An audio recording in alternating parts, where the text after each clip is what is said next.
Real Madrid's Champions League magic continues, as Los Blancos knocked out City at home to advance to the semi-finals of the Champions League.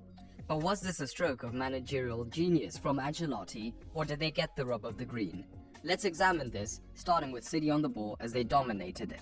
When City were in deeper phases of play, they utilized a more traditional back four, either with Akanji still pushing into the midfield and Ederson as the fourth defender, or Akanji remaining in this more traditional zone. In these phases, Rodrigo would back up that press, meaning that Madrid's pressing shape could be a lopsided 4-3-3, as Valverde would often look to tuck in. This was highly effective from Madrid, particularly when they were able to stop City playing back infield, primarily through one of the forwards, then looking to pick up Rodri as the deepest man, whilst the other looked to pick up the centre-back, making it difficult for City to find a man.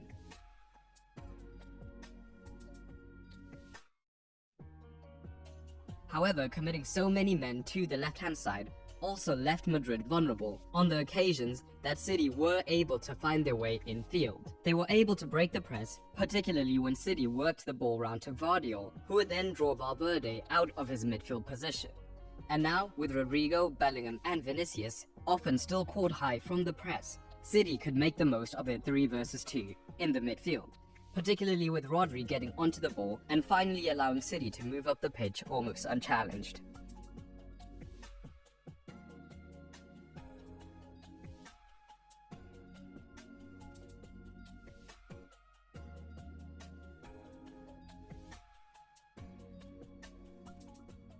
In more controlled phases of play, City used their now familiar 3-box-3, with the goal being to overload Real Madrid both in the backline as well as the midfield. Ancelotti often doesn't get credit for his tactical setup, but we saw his defensive shape shift from that lopsided 4-3-3 to a much narrower 4-4-2 that could in fact look like a 4-2-4, with the front four operating extremely narrow, which gave them plenty of advantages. The narrow gaps between the front four made playing through these central zones almost impossible, and this was made worse by the fact that both Vinicius and Bellingham could use their cover shadows on that double pivot, which is crucial for City to begin the play, whilst also still giving them the ability to continue the press.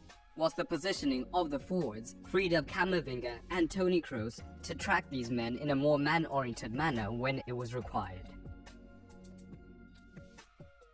Pep had some answers of his own, both down the right-hand side and the left-hand side, both led by his free eights. Down the right, De Bruyne would look to move out wide early on to receive outside this narrow block of Madrid. But as discussed, Kroos would have more freedom to follow his man out wide, meaning De Bruyne would not have time and space.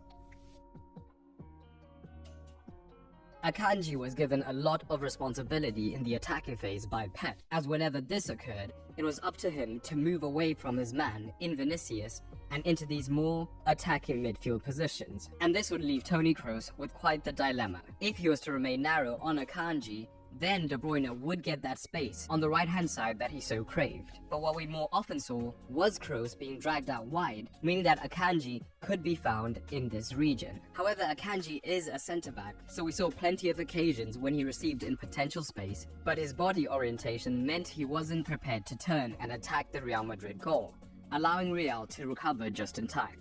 But whenever he was goal-facing, we saw him be extremely dangerous, as it could be a foot race between De Bruyne and Kroos, as Mendy was dragged wide by Foden, meaning Akanji could look to find De Bruyne in the half space, where he could then look for the cross, and City got into menacing positions like this but couldn't make it count.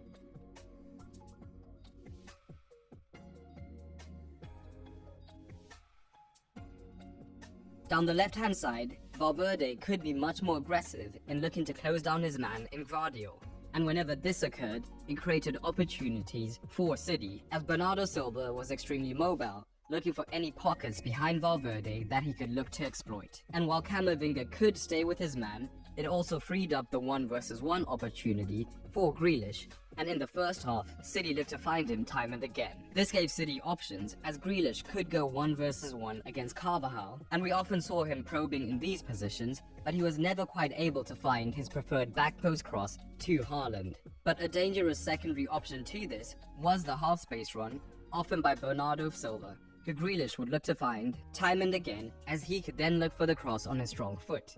and City almost got into goal-scoring positions like this. These 1 versus 1 isolations were occurring with so much frequency, backed up by that half-space run, that Doku was brought on, as 1v1s are his specialty, and Carvajal was on a booking. With Carvajal on a booking, we did see Valverde look to cover deep much more often. But this was not always possible, and the threat of Doku opened up even bigger gaps for City to look to find their men in crossing positions. But also being better at 1v1s meant he could genuinely take on his man, and this even led to City's goal. Real looked dangerous on the transition as ever, because City pushed their backline extremely high to keep the gaps between their defense and midfield and forwards extremely small so that they could easily look to counterpress. The one problem with this is that the threat of Real Madrid on the transition was so much that whenever they got onto the ball, if any of these front 3 men were running in behind, City would instantly drop deeper, and this would create massive gaps between the defense and the midfield. So Real still had the option of hitting their men directly in behind, as the 1v1 pace was still in their favor, or a man in the chasm between the defense and the midfield to then look for the runner, meaning that on a different day, Real would have gotten a goal from the transition. Madrid's game plan meant that they did not have much of the ball. But what did they do when they did have it in controlled possession? Once again, Real's goal was to expose City's high line, and this could be done by directly playing long, as both Bellingham and Valverde are physical enough, if not to win the ball, at least give their man problems and try to win the second ball. But in open play, the centre-backs would split either side of the goalkeeper, and City looked to force Real to play down one side of the pitch, and this was by having Haaland aggressively mark Nacho.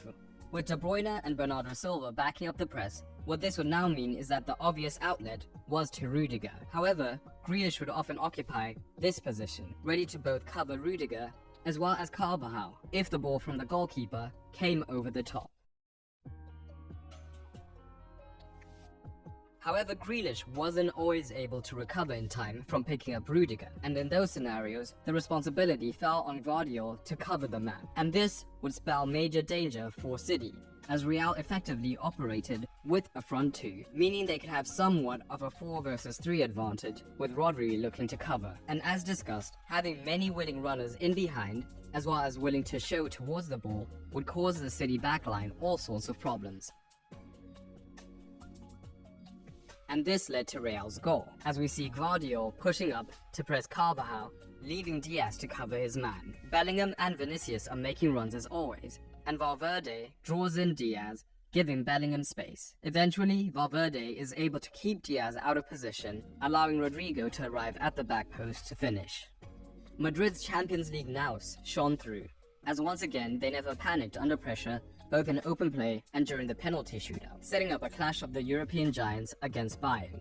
But who do you see going through in that leg? Drop it down below. For the manager tactical score, Pep's plans were for the most part effective, with City dominating the ball and getting chances, with poor finishing letting them down. But Real as always looked deadly on the break, meaning that Pep earns a 7.5 while Ancelotti gets a 6.5. But drop your ratings down below.